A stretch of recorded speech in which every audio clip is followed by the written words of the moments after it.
वर्दी जो सुरक्षा का प्रतीक है, वही जब हवस का हथियार बन जाए तो क्या होता है। छनती गांव की 3 मासूम लड़कियों की कहानी सुनिए, जिनके सपने एक दरोगा की क्रूरता ने चूर चूर कर दिए। क्या हुआ उस रात, क्या मिला उन्हें न्याय, और क्या वे जीत पाई अपनी जंग। जानने के लिए वीडियो अंत तक देखें। छनती नाम का एक छोटा सा गांव था, जहां हरियाली और शांति का आलम था। नदियां साफ बहती थीं, खेत लहलहाते थे और हवा में फूलों की खुशबू घुली रहती थी। गांव के बीचों बीच एक पुराना स्कूल था, जहां 3 लड़कियां रिया, मीरा और सोनिया पढ़ती थीं। ये तीनों बचपन से गहरी दोस्त थीं, एक दूसरे की परछाई। रिया का सपना था आईपीएस बनना, क्योंकि वह अन्याय से लड़ना चाहती थी। मीरा कलेक्टर बनना चाहती थी, ताकि गांव की गरीबी और समस्याएं हल कर सके। सोनिया का ख्वाब था वकील बनना, न्याय की मशाल जलाने के लिए। तीनों पढ़ाई में अव्वल थीं, स्कूल में हमेशा प्रथम आती। उन्होंने सिविल सर्विसेज की परीक्षा दी थी और अब बस आखिरी अटेम्प्ट बाकी था। नौकरी पक्की थी। गांव वाले गर्व से कहते, ये हमारी शान है। हर साल गांव में एक बड़ा मेला लगता था, जिसमें रंग बिरंगी दुकानें, झूले और संगीत की धुनें होती थीं। इस बार भी मेला आने वाला था। रिया ने उत्साह से कहा, चलो मेले में मस्ती करें, परीक्षा की टेंशन भूल जाएंगे। मीरा हंसी, हाँ, और सोनिया अपनी नई साड़ी पहनना। सोनिया मुस्कुराई, ठीक है, पर देर नहीं करेंगे। तीनों देखने में बेहद खूबसूरत थीं। रिया की चमकती आंखें, मीरा की दिलकश मुस्कान, सोनिया की ग्रेसफुल चाल। उनकी सुंदरता ऐसी कि लोग देखते रह जाएं। गांव के युवा उन्हें दूर से निहारते, बूढ़े आशीर्वाद देते। मेला शुरू हुआ। रंग बिरंगे स्टॉल, मिठाइयों की खुशबू और बच्चों की हंसी। तीनों लड़कियां साथ घूम रही थीं, चाट खाती, हंसती खेलती। लोग उन्हें देखकर मोहित हो जाते। एक बूढ़ा बोला, कितनी प्यारी बेटियां। लेकिन मेले में एक शख्स था, दरोगा रघु, पुलिस स्टेशन का इंचार्ज। उसकी नीयत खराब थी। वह ड्यूटी पर था जब उसकी नजर तीनों पर पड़ी। रिया की हंसी, मीरा की आंखें, सोनिया की सुंदरता, सबने उसे ललचा दिया। ये मोह नहीं, हवस थी। वह सोचने लगा, इन्हें पाना है। वह दूर से उन्हें देखता रहा, मन में योजना बनाता। मेले में भीड़ बढ़ रही थी, लोग नाच गाना कर रहे थे। अचानक कुछ शराबी लड़कों ने झगड़ा शुरू किया। मारपीट हुई, लोग घायल हुए, भगदड़ मच गई। तीनों लड़कियां डर गईं, सुरक्षित जगह ढूंढने लगी। दरोगा ने पुलिस बुलाई, स्थिति संभाली, लेकिन उसकी नजर उन पर टिकी थी। वह सोच रहा था, यह मौका है इन्हें फंसाने का। मेले में भगदड़ ने माहौल को तनावपूर्ण कर दिया। लोग चीख रहे थे, दुकानें गिर रही थीं। रिया ने मीरा का हाथ पकड़ा, जल्दी यहाँ से निकलें। सोनिया डर से कांप रही थी। क्या हो रहा है?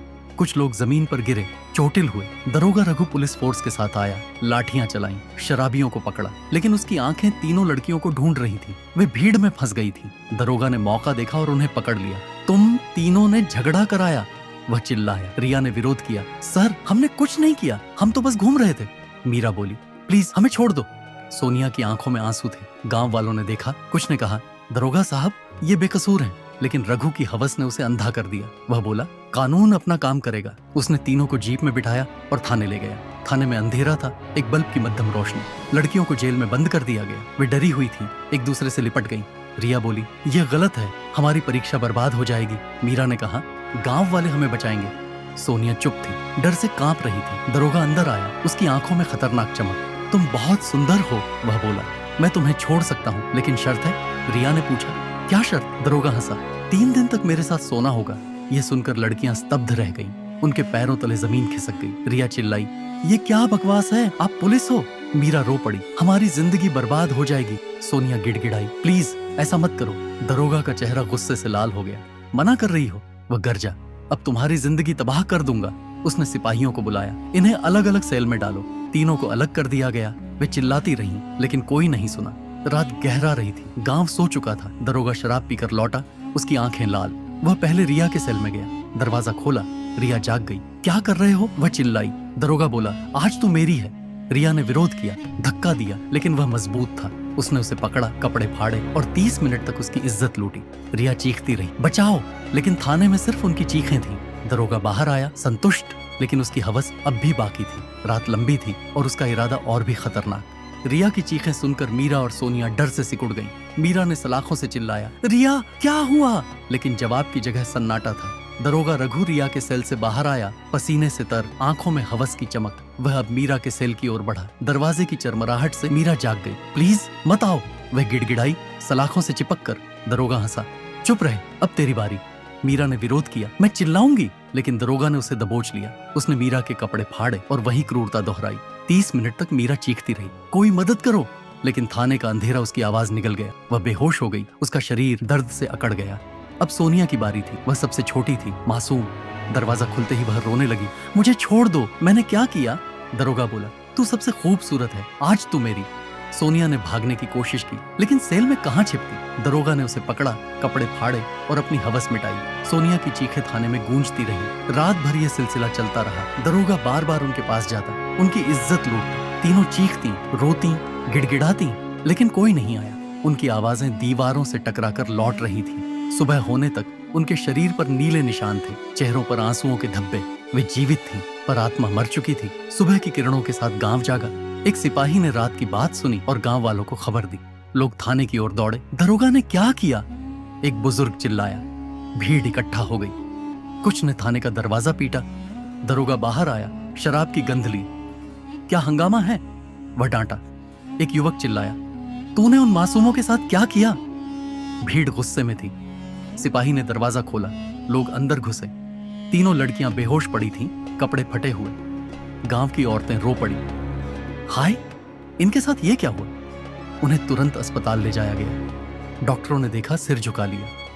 इनके साथ बहुत जुल्म हुआ, एक डॉक्टर बोला। गांव में गुस्सा भड़क गया। लोग दरोगा को सजा देने की मांग करने लगे, लेकिन लड़कियां टूटी हुई थीं, उनके सपने बिखर चुके थे। उनकी आंखों में अब कोई चमक नहीं थी, सिर्फ दर्द और खालीपन। थाने की सलाखों के पीछे रात और भी भयावह हो गई थी। दरोगा रघु की हवस ने तीनों लड़कियों, रिया, मीरा और सोनिया, को पूरी तरह तोड़ दिया था। रिया के साथ उसकी क्रूरता के बाद वह मीरा के सेल में गया। मीरा की चीखें सुनकर सोनिया सिकुड़ गई, लेकिन उसकी बारी भी आई। दरोगा ने सोनिया को भी नहीं बख्शा। वह बार बार तीनों के पास जाता, उनकी इज्जत लूटता। हर बार उनकी चीखें थाने में गूंजती, लेकिन सन्नाटा ही जवाब देता। रिया ने विरोध करने की कोशिश की, लेकिन उसकी ताकत खत्म हो चुकी थी। मीरा गिड़गिड़ाती रही, हमें छोड़ दो। सोनिया सिर्फ रोती थी, उसकी मासूमियत भी उसे नहीं बचा सकी। रात भर यह जुल्म चलता रहा। सुबह होने तक तीनों के शरीर पर चोटों के निशान थे, कपड़े फटे और आत्मा टूट चुकी थी। सुबह की रोशनी गांव में फैली। एक सिपाही ने रात की घटना सुनी और गांव वालों को खबर दी।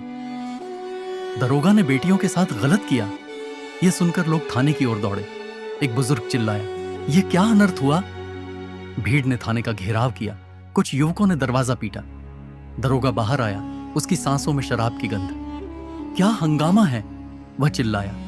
एक युवक गुस्से में बोला, तूने उन मासूमों की जिंदगी बर्बाद की। भीड़ ने थाने में घुसने की कोशिश की। सिपाही ने दरवाजा खोला और लोग अंदर पहुंचे। तीनों लड़कियां बेहोश पड़ी थीं, उनके कपड़े फटे, चेहरों पर दर्द। गांव की औरतें रो पड़ी, हाय, इन बेटियों के साथ ये क्या हुआ? एक आंटी ने रिया को गले लगाया, बेटी हिम्मत रख। लेकिन रिया की आंखें खाली थीं। लड़कियों को तुरंत अस्पताल ले जाया गया। डॉक्टरों ने जांच की, मेडिकल रिपोर्ट तैयार की। बार बार बलात्कार, गंभीर चोटें। एक डॉक्टर ने सिर झुकाकर कहा, इनके साथ बहुत जुल्म हुआ है। गांव में गुस्सा भड़क उठा। लोग दरोगा के खिलाफ नारे लगाने लगे। कुछ ने पुलिस हेडक्वार्टर को फोन किया। जांच टीम आई। थाने के सीसीटीवी फुटेज देखे। फुटेज धुंधले थे, लेकिन दरोगा का सेल में जाना साफ दिखा। एक सिपाही ने बताया, रात में वह अकेले था। गांव वाले रो रहे थे, कुछ प्रार्थना कर रहे थे, लेकिन लड़कियां टूटी हुई थीं।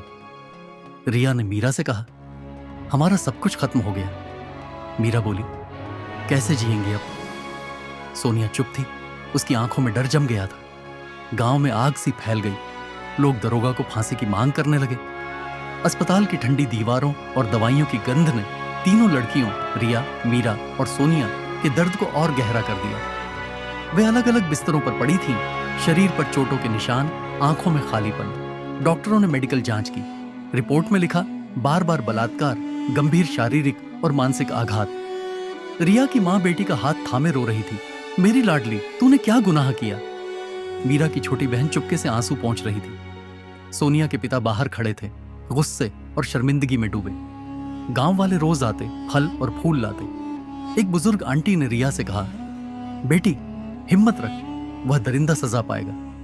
लेकिन लड़कियां जानती थीं कि सजा से उनकी इज्जत और सपने वापस नहीं आएंगे। गांव में खबर जंगल की आग की तरह फैली। लोग गुस्से में उबल रहे थे। कुछ युवकों ने थाने के बाहर प्रदर्शन शुरू किया, नारे लगाए, दरोगा को फांसी दो। पुलिस हेडक्वार्टर से जांच टीम आई। उन्होंने थाने के सीसीटीवी फुटेज देखे, सिपाहियों से पूछताछ की। एक सिपाही ने डरते हुए बताया, साहब, रात में दरोगा अकेले था, हम बाहर थे। फुटेज धुंधले थे, लेकिन दरोगा का सेल में जाना साफ था। जांच अधिकारी ने लड़कियों से बयान ली। रिया ने रोते हुए कहा, उसने हमें धमकाया, फिर रात भर हमारी इज्जत लूटी। मीरा बोली, वह हवस का भूखा था, हमारी जिंदगी बर्बाद कर दी। सोनिया सिर्फ रोती रही, कुछ न बोली। अधिकारी ने कहा, न्याय मिलेगा, सबूत इकट्ठा हो रहे हैं। दरोगा रघु को गिरफ्तार कर लिया गया। वह जेल में बंद था, लेकिन चिल्ला रहा था, मैं बेकसूर हूं, ये लड़कियां झूठ बोल रही हैं। मगर मेडिकल रिपोर्ट, सिपाहियों के बयान और गांव वालों की गवाही ने उसे कटघरे में खड़ा कर दिया। गांव में लोग इकट्ठा हो रहे थे। कुछ ने दरोगा के घर पर पत्थर फेंके। उसकी पत्नी और बच्चे गांव छोड़कर भाग गए। मीडिया ने खबर पकड़ ली। अखबारों में हेडलाइन थी, पुलिस की क्रूरता, 3 होनहार लड़कियों की जिंदगी बर्बाद। टीवी पर डिबेट शुरू हो गई। लोग सवाल उठाने लगे, वर्दी वाले अगर ऐसे होंगे तो जनता का क्या होगा? अस्पताल में लड़कियां इलाज के बाद भी टूटी हुई थी। रिया ने मीरा से कहा, हमारा करियर, हमारी इज्जत, सब खत्म। मीरा बोली, कैसे जिएंगी अब? सोनिया चुप रही। उसकी आंखें खाली थीं। गांव वाले उनके लिए प्रार्थना कर रहे थे, लेकिन हवस की आग ने 3 मासूम जिंदगियों को जला दिया था। कोर्ट में केस की सुनवाई शुरू हुई। गांव के लोग इकट्ठा थे, दरोगा को सजा दिलाने के लिए बेताब। वकील ने रिया, मीरा और सोनिया की कहानी सुनाई। कैसे वे होनहार थीं, सिविल सर्विसेज की परीक्षा दी थी और कैसे दरोगा रघु ने उनकी जिंदगी तबाह कर दी। मेडिकल रिपोर्ट, सीसीटीवी फुटेज और गवाहों के बयान पेश किए गए। रघु ने इनकार किया, मैंने कुछ नहीं किया, ये झूठ है। लेकिन उसके वकील के पास कोई जवाब नहीं था। रिया ने कोर्ट में कहा, उसने हमारी इज्जत लूटी, हमारे सपने तोड़े। मीरा और सोनिया ने भी गवाही दी। उनकी आवाज कांप रही थी। जज ने सब सुना। गांव वालों की आंखों में आंसू थे। फैसला सुनाने का दिन आया। कोर्ट रूम में सन्नाटा था। जज ने कहा, रघु ने वर्दी का दुरुपयोग किया, 3 मासूमों की जिंदगी बर्बाद की। ऐसे अपराध के लिए कोई माफी नहीं। दरोगा को फांसी की सजा सुनाई गई। कोर्ट में तालियां बजीं। रघु रोने लगा, लेकिन पछतावे का वक्त बीत चुका था। गांव वालों ने राहत की सांस ली। न्याय मिला, लेकिन लड़कियां खुश नहीं थीं। उनकी जिंदगी बदल चुकी थी। वे घर लौटी, मगर गांव में लोग उन्हें अजीब नजरों से देखते। फुसफुसाहटें होती, वो बलात्कार के शिकार हैं। रिया का आईपीएस बनने का सपना, मीरा का कलेक्टर बनने का ख्वाब, सोनिया का वकील बनने का अरमान, सब बिखर गए। रातें उनके लिए कष्टदायक थीं। सपनों में दरोगा की क्रूरता आती। वे एक दूसरे से बात करती, क्यों जिए अब? इज्जत गई, सम्मान गया। एक रात तीनों ने फैसला किया। वे गांव के बाहर एक बरगद के पेड़ के नीचे गईं। रिया बोली, हमारे पास अब कुछ नहीं बचा। मीरा ने कहा, मौत ही बेहतर है। सोनिया ने चुपके से सहमति दी। उन्होंने रस्सी बांधी और फांसी लगा ली। सुबह गांव वालों ने उनके शव देखे। गांव रो पड़ा। खबर फैली, मीडिया आई, अखबारों में लिखा, हवस ने 3 जिंदगियां लील ली। लोग सोचने लगे, वर्दी का गलत इस्तेमाल कितनी जिंदगियां बर्बाद करता है। यह कहानी सबक है। वर्दी की आड़ में अपराध करने वालों को फांसी ही मिलनी चाहिए। समाज को जागना होगा, ताकि कोई और रिया, मीरा, सोनिया इस दर्द से न गुजरे। इन 3 मासूमों के लिए एक प्रार्थना, एक आंसू और एक वादा, न्याय के लिए लड़ेंगे। 3 मासूम लड़कियों, रिया, मीरा और सोनिया के लिए एक लाइक और कमेंट करें। वर्दी का गलत उपयोग करने वालों को फांसी ही मिलनी चाहिए। यह वीडियो पूरी तरह काल्पनिक है और इसका उद्देश्य यौन हिंसा और सत्ता के दुरुपयोग के खिलाफ सामाजिक जागरूकता फैलाना है। इसमें दिखाए गए सभी पात्र, स्थान और घटनाएं काल्पनिक हैं और किसी भी वास्तविक व्यक्ति, स्थान या घटना से इनका कोई संबंध नहीं है। यदि कोई समानता हो तो वह पूरी तरह संयोग है। यह वीडियो संवेदनशील विषयों को छूता है, जैसे यौन हिंसा और मानसिक आघात, और इसे शैक्षिक और सामाजिक सुधार के उद्देश्य से बनाया गया है। कृपया विवेक से देखें। यदि आपको सहायता की आवश्यकता है तो भारत की महिला हेल्पलाइन 181 या 1091 पर संपर्क करें। हमारा मकसद किसी व्यक्ति, समुदाय या संस्था को ठेस पहुंचाना नहीं, बल्कि समाज में सकारात्मक बदलाव लाने के लिए जागरूकता बढ़ाना है।